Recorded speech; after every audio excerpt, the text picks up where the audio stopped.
Hello friends, स्वागत है आपका SRR क्लासेज में। आपके लिए कक्षा 10वीं गणित NCERT चैप्टर 1 वास्तविक संख्या लाए हैं। वास्तविक संख्या का अर्थ यानी कि परिभाषा, इसका अर्थ यह है कि परिमेय संख्या और अपरिमेय संख्या सम्मिलित समूह को वास्तविक संख्या कहते हैं। जैसे में देखिए 2, √4, 9, √2, 100 आदि।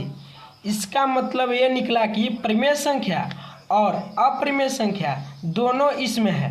ठीक है, और अब आपको परिमेय संख्या और अपरिमेय संख्या आगे बताएंगे।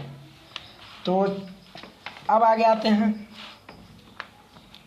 इसे R द्वारा सूचित किया जाता है। इसे इंग्लिश में रियल नंबर भी बोलते हैं। वास्तविक संख्या 5 प्रकार के होते हैं। पहला प्राकृतिक संख्या, दूसरा पूर्णांक संख्या, आगे देखिए, तीसरा पूर्ण संख्या, चौथा परिमेय संख्या, पांचवा अपरिमेय संख्या।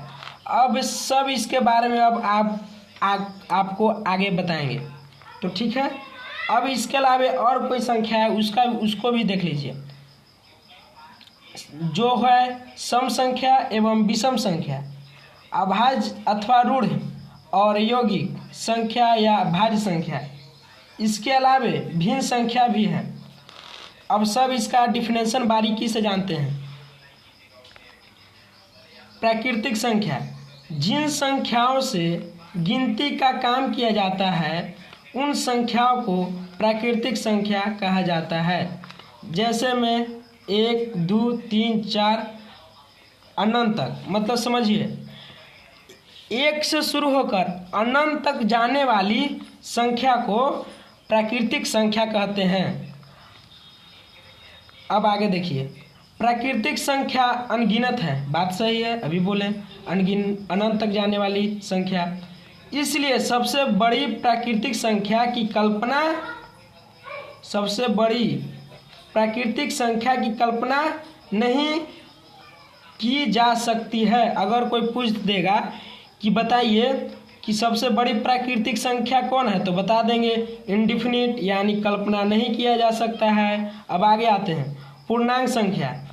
जब पूर्ण संख्या को धनात्मक और ऋणात्मक चिन्हों के साथ दर्शाया जाता है, जिन्हें पूर्णांक संख्या कहते हैं। जैसे -5, -4, -3, -2, -1, 0, 1, 2।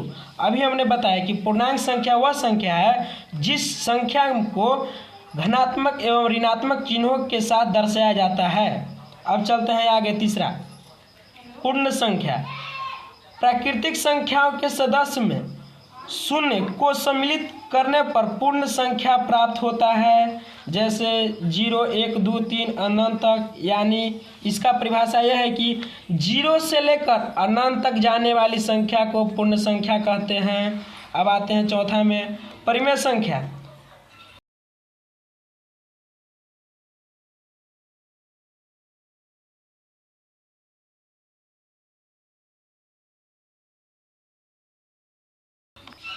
आपको पहले बताया था ना कि परिमेय संख्या और अपरिमेय संख्या का ज्ञान अब आपको आगे बताएंगे।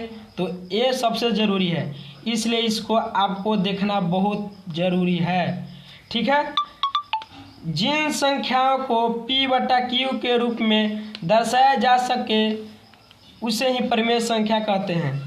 जहाँ P तथा Q कोई पूर्णांक है, जहाँ Q ≠ 0 तो वह संख्या परिमेय संख्या कहलाती है।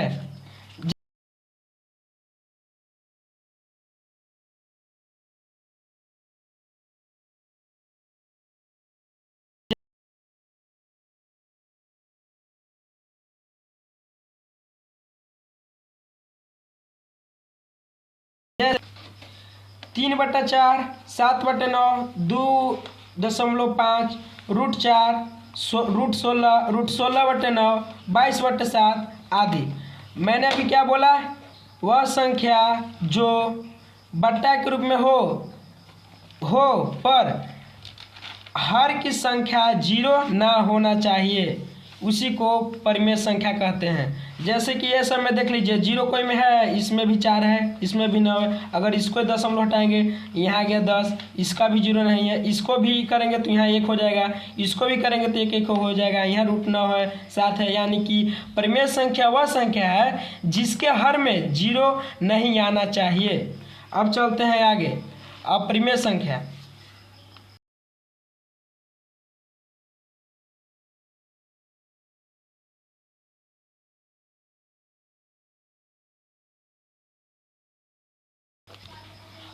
ठीक इसके उल्टा हो जाएंगे, जो परिमेय संख्या बताए ना उसके ठीक ये उल्टा हो जाएंगे। देख लीजिए, अब जिन संख्याओं को P/Q के रूप में दर्शाया ना जा सके, जहाँ P और Q पूर्णांक संख्या हो। मैंने तो उसमें ही बताया था कि पूर्णांक संख्या P और Q होता है। तो अब देखिए, जबकि